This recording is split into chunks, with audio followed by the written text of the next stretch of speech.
Smoke case की समाअत माहौलियात का महकमा सबसे बड़ा मुजरिम है। लाहौर हाईकोर्ट की जानिब से ये रिमार्क्स दिए गए। माहौलियात के लोग अदालत के अहकामात के खिलाफ वर्जी करते हैं। महकमे माहौलियात के अफसरों को तौहीन अदालत के नोटिस भेजेंगे। डीजी साहब, ऐसा ना हो अगला नंबर आपका हो। अदालत का डीजी महकमा माहौलियात से मुकालमा। इसी पर बात करने के लिए मोहम्मद इशफाक हमारे साथ मौजूद हैं। इशफाक, बताइए। जी बिल्कुल, लाहौर हाईकोर्ट के जस्टिस शाहिद करीम ने माहौलियाती आलूदगी का सबसे बड़ा मुजरिम महकमा माहौलियात को करार दे दिया है। जस्टिस शाहिद करीम ने स्मोक के तदारुक के लिए दायर दरख्वास्तों पर केस की समाअत करते हुए रिमार्क्स दिए कि महकमा माहौलियात ने अपनी जिम्मेदारियां पूरी नहीं की, जिसकी वजह से माहौलियाती आलूदगी में इजाफा हुआ। जुडिशल कमीशन के वकील ने यह बताया कि माहौलियाती ट्रिब्यूनल के तहत फैक्ट्रियों को डीसील कर दिया गया, जिस पर जस्टिस शाहिद करीम ने कहा कि ये ऑर्डर कैसे पास हो गया है। महकमा माहौलियात के लोग अदालत की अहकामात की खिलाफ वर्जी करते हैं। जस्टिस शाहिद करीम ने कहा कि मैं महकमा माहौलियात के अफसरों को तौहीन अदालत का नोटिस जारी करूंगा और डीजी साहब, ऐसा ना हो कि अगला नंबर आपका हो। डीजी माहौलियात ने कहा कि हमारी बहुत सी इंडस्ट्रीज हमारे अहकामात की खिलाफ वर्जी कर रही थी। कोई भी अफसर अगर गैर कानूनी काम में मुलविस होगा तो सख्त कार्रवाई करेंगे। अदालत ने कहा कि बताएं अब तक आपने क्या एक्शन लिया, किस अफसर के खिलाफ कार्रवाई की। डीजी माहौलियात ने कहा कि मैंने एक एक अफसर को बुलाकर ये दरियाफ्त किया और ये जानने के लिए कि किस किस ने फैक्ट्री डीसील करवाई है। जस्टिस शाहिद करीम ने कहा कि इस हवाले से किसी किस्म की गफलत मंजूर नहीं की जाएगी, ना ही बर्दाश्त की जाएगी। अदालत ने कहा कि सारा शहर आपने अखाड़ा हुआ है। डीजी माहौलियात, मैं ये जानना चाहता हूं कि आपने जिम्मेदारों के खिलाफ क्या एक्शन लिया। इस मौके पर डीजी माहौलियात ने कहा कि वो जिम्मेदारों के खिलाफ कार्रवाई कर रहे हैं। अदालत ने कहा कि जैसे जैसे वक्त गुजर रहा है स्मोक में इजाफा हो रहा है और इस हवाले से अदालती अहकामात पर मनोवन अमल नहीं हो रहा। जस्टिस शाहिद करीम ने यह भी कहा कि हुकूमती तामीरात मजीद इस स्मोक में इजाफा कर रही हैं। अगर हमें धुआं छोड़ते भट्टे नजर नहीं आ रहे जी ठीक है। लाहौर से मोहम्मद इशफाक ने हमें अपडेट किया, आपका शुक्रिया। तो सूरत हाल कुछ यूँ है कि तमाम इंतजामात और तमाम इकदाम बेसुध स्मोक दर्द-ए-सर बन गई है। पंजाब के मुख्तलिफ शहरों में स्मोक के साए बरकरार हैं। लाहौर की फ़ज़ा मुज़र सेहत करार दे दी गई है। फ़ज़ाई आलूदगी में लाहौर आज भी दुनिया भर में सर फहरिस्त है। शहर का एयर क्वालिटी इंडेक्स 491 तक पहुँच गया। कराची का भी फ़ज़ाई मयार इंतहाई नाक़िस हो गया। जहरीली फ़ज़ा में सांस लेना भी मुहाल है। स्मोक बीमारियाँ फैलाने लगी। दमे और खांसी के मरीजों की तादाद में इजाफा हो रहा है। स्मोक से सूरत हाल इंतहाई संगीन होती जा रही है। शहरी घरों में रहें, मास्क का इस्तेमाल यकीनी बनाएं। तिब्बी माहिरीन ऐसे सूरत हाल में ये मशवरे दे रहे हैं, जबकि हुकूमत पंजाब की जानिब से भी ये अपील की गई है कि शहरी मास्क का इस्तेमाल यकीनी बनाएं। और स्मोक से सूरत हाल अबतर, मामूलात ज़िंदगी मुतासिर। स्मोक की रोकथाम के लिए स्मार्ट लॉकडाउन का नफाज। लाहौर समेत पंजाब के 10 इस्लामी स्कूल्स और कॉलेजेस बंद। आज और कल मार्केटें 3 बजे खुलेंगी। इतवार को कारोबार बंद होगा, जबकि पंजाब हुकूमत का 10,000 तलबा को सब्सिडी पर इलेक्ट्रिक बाइक देने का भी ऐलान। लाहौर में मॉल रोड पर इतवार के रोज गाड़ियों का दाखिला बंद, सिर्फ साइकिल सवारों को इजाजत होगी। स्मोक से सूरत हाल अबतर है, मामूलात ज़िंदगी मुतासिर हो रहे हैं, जबकि रोकथाम के लिए स्मार्ट लॉकडाउन नाफिज। लाहौर समेत पंजाब के 10 अजला में स्कूल्स और कॉलेजेस बंद। आज और कल मार्केटें 3 बजे खुलेंगी, जबकि इतवार को कारोबार मुकम्मल बंद होगा। लाहौर में स्मोक के डेरे बरकरार। लाहौर सबसे ज्यादा मरतबा दुनिया का आलूदा तरीन रहने वाला शहर बन गया। पंजाब हुकूमत का शहर में बढ़ती हुई स्मोक के पेश नजर लाहौर समेत 10 अजला में आज और कल तालीमी इदारे बंद रखने का हुक्म। मजीद जानते हैं इस हवाले से नुमाइंदा सामिया सईद से। जी सामिया। सूबाई दारुल हुकूमत लाहौर में स्मोक ने मुकम्मल तौर पर पंजे गाड़ लिए हैं। आज भी आलूदगी के एतबार से लाहौर दुनिया में पहले नंबर पर ही विराजमान दिखाई दे रहा है और शहर में स्मोक की औसत शरह 300-400 से भी तजावज करती हुई दिखाई दे रही है। अगर मैं बात करूं शहर के बाज़ इलाकों की, तो बाज़ इलाके ऐसे हैं जहां पर एयर क्वालिटी इंडेक्स 500 से भी तजावज करता हुआ दिखाई दे रहा है। पंजाब हुकूमत की जानिब से जो है वो आज लाहौर समेत 6 डिवीजन में तमाम तालीमी इदारे जो हैं वो मुकम्मल तौर पर बंद करने के अहकाम जारी कर दिए गए हैं। पंजाब हुकूमत की जानिब से यही कहा गया था कि शहरी मास्क का इस्तेमाल जो है वो लाजमी करें, लेकिन ये देखा जा रहा है कि शहरी इससे बिल्कुल लाइल्म होते हुए दिखाई दे रहे हैं। इंतजामिया की जानिब से भी जो है वो मास्क का इस्तेमाल यकीनी बनाने में मुकम्मल तौर पर इंतजामिया नाकाम दिखाई दे रही है। और ये देखा जा रहा है कि मास्क का इस्तेमाल ना करने के बायस शहर लाहौर में आलूगी की शरह तो वैसे ही ज्यादा है, बीमारियां जो हैं वो बहुत ज्यादा बढ़ती ही जा रही हैं। पंजाब हुकूमत की जानिब से यही कहा जा रहा है कि 29 नवंबर को अगर मौसम साजगार हुआ तो मसनूई बारिश बरसाई जाएगी। जी दूसरी जानिब गुजरांवाला में स्मोक में दिन ब दिन इजाफा हो रहा है, जिसके बायस आलूदगी में इजाफा हो गया है। जबकि पंजाब हुकूमत की हिदायत पर गुजरांवाला में आज तालीमी इदारे बंद, जबकि कारोबारी मराकज 3 बजे तक खुलेंगे। मज़ीद जानेंगे फहद बशीर से।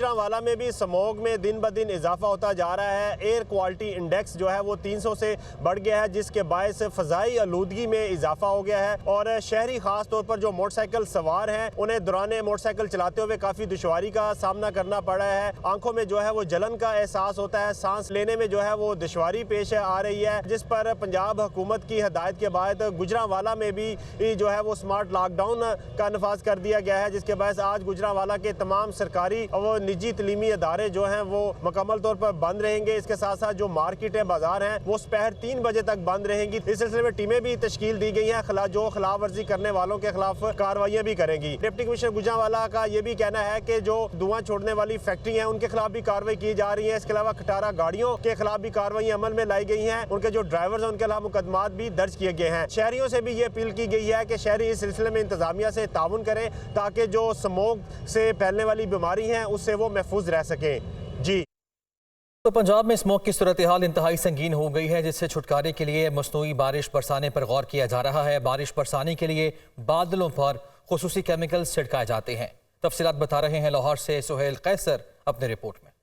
स्मोग ने तो लाहौर में कुछ यूं कदम जमाए हैं कि उन्हें उखाड़ने के लिए तमाम तदाबीर रायगां जाती दिखाई दे रही हैं। अब मसनूई बारिश बरसाने की तरकीब इस्तेमाल करने पर गौर किया जा रहा है, जिसके लिए एक कमेटी भी तश्कील दी जा चुकी है। उम्मीद जाहिर की जा रही है कि मसनूई बारिश बरसाने से स्मोक की शिद्दत में कमी लाई जा सकेगी। मसनूई बारिश बादलों पर खुसूसी केमिकल्स छिड़क कर बरसाई जाती है। महकमा मौसमियात की तरफ से निशानदेही की जाती है कि किन बादलों पर केमिकल्स छिड़क कर मतलूबा नताइज हासिल किए जा सकते हैं। इस मकसद के लिए बादलों पर सिल्वर आयोडाइड और दीगर केमिकल्स छिड़के जाते हैं, जबकि इस मकसद के लिए खुसूसी हवाई जहाज इस्तेमाल किए जाते हैं। मुमकिन तौर पर लाहौर में 28 या 29 नवंबर को यह तजर्बा किया जा सकता है।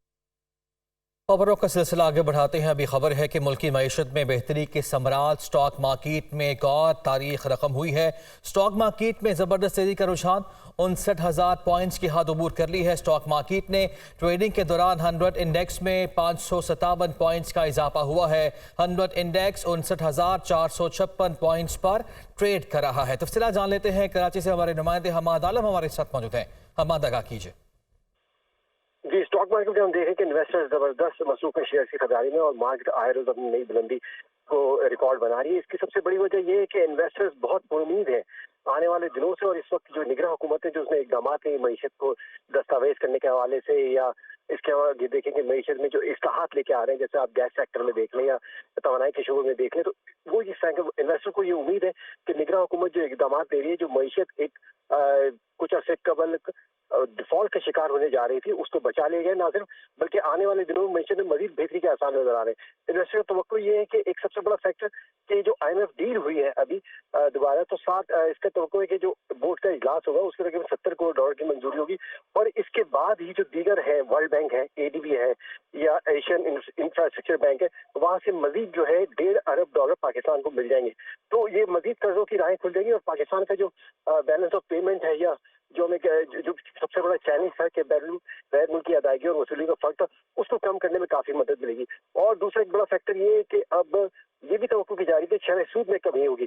शरह सूद अगर कम होता है तो ये स्टॉक मार्केट के लिए आप समझ लें एक तरीके का अक्सीर है, यानी स्टॉक मार्केट के लिए बहुत बेहतर इकदाम होगा और शेयर की कीमतें मजीद ऊपर जाएंगी। ठीक है, शुक्रिया आपका हमाद। आशियाना इकबाल रेफरेंस में शहबाज शरीफ समेत दीगर मुल्जिमान को बरी करने का तहरीरी फैसला जारी है। रेफरेंस में लगाए गए इल्जामात इंतहाई मशकूक हैं। तहरीरी फैसले का ये मतन है। इसी हवाले से मजीद तफसीलात जानते हैं नुमाइंदा मोहम्मद इशफाक से। इशफाक, बताइएगा मजीद क्या लिखा गया है तहरीरी फैसले में।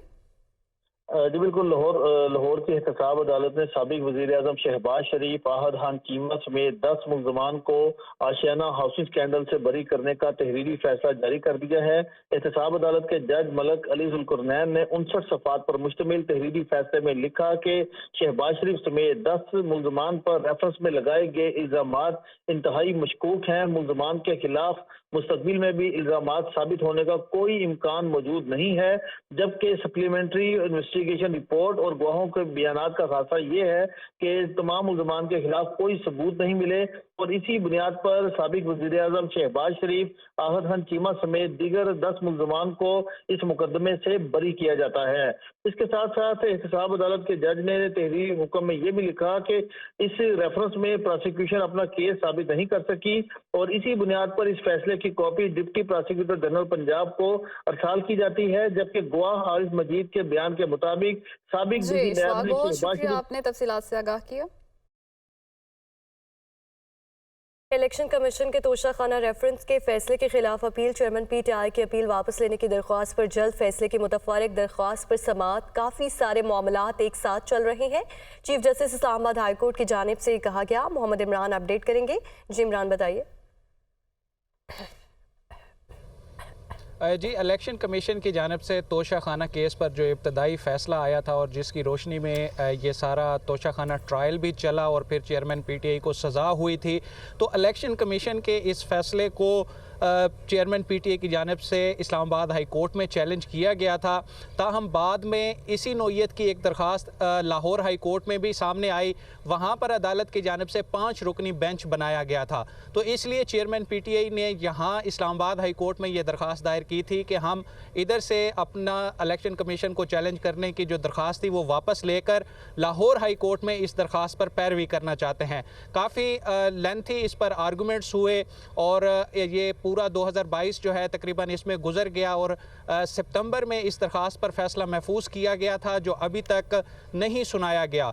इस फैसले को जल्द सुनाने की इस्तदा के लिए ये आज की दरख्वास्त दायर की गई थी, जिस पर आज चीफ जस्टिस आमिर फारूक की जानिब से समाअत की गई है।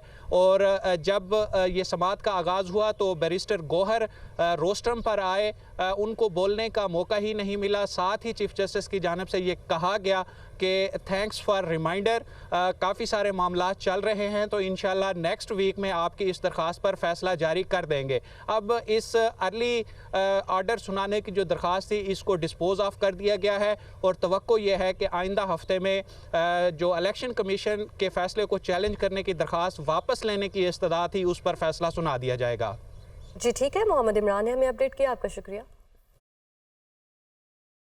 190 मिलियन पाउंड स्कैंडल में चेयरमैन पीटीआई के जिस्मानी रिमांड में तौसीक का तहरीरी हुक्मनामा जारी कर दिया गया है। एहतसाब अदालत के जज मोहम्मद बशीर ने 5 सफ़हात पर मुश्तमिल ये हुक्मनामा जारी किया है।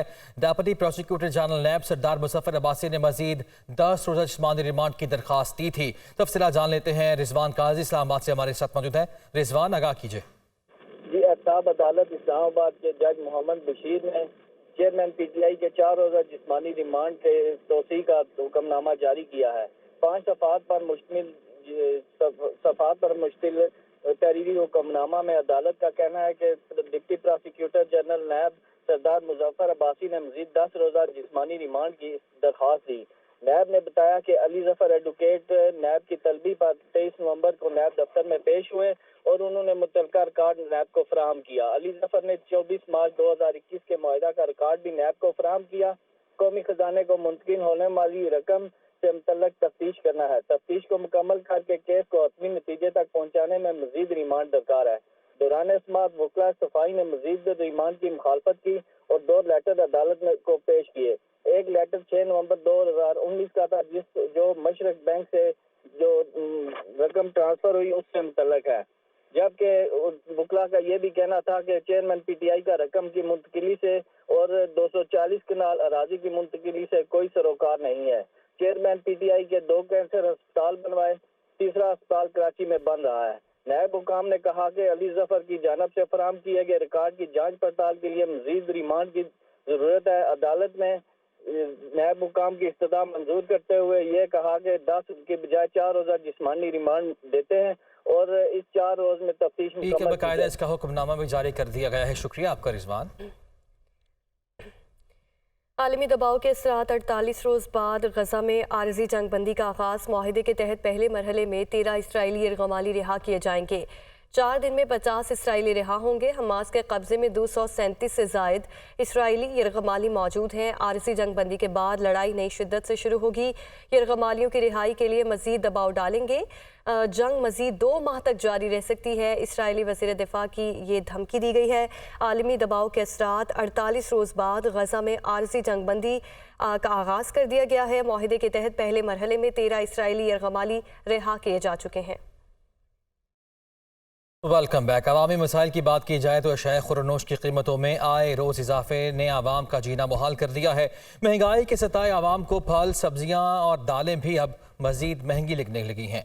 तफसीलात बता रहे हैं कमर इरशाद अपने रिपोर्ट में। सब्जियों, फलों और दालों की कीमतों में एक बार फिर से इजाफा होने लगा। मतवसत तबके के शहरी सर पकड़कर बैठ गए। मार्केट में आलू 85 रुपए फी किलो, मटर 330, शिमला मिर्च 260, प्याज 110, टमाटर 135, अदरक 800, लहसुन 450, टिंडे 230 रुपए फी किलो तक जा पहुँचे। जबकि सेब 300 रुपए फी किलो, अमरूद 200, केला 200, अंगूर 500 और अनार बदाना 750 रुपए फी किलो तक जा पहुँचा है। सिर्फ फल और सब्जियां ही नहीं बल्कि दालों की कीमतों में भी इजाफा हुआ। दाल माश का रेट 570 रुपए फी किलो, दाल मूंग 315, दाल मसूर 365, सफेद चने 390 रुपए और काले चने का रेट 300 रुपए फी किलो तक जा पहुंचा, जिस पर महंगाई की मारी अवाम परेशानी में मुब्तला है। आम आदमी की पहुंच से ये बहुत दूर है, चूँकि आमदन नहीं है इतनी।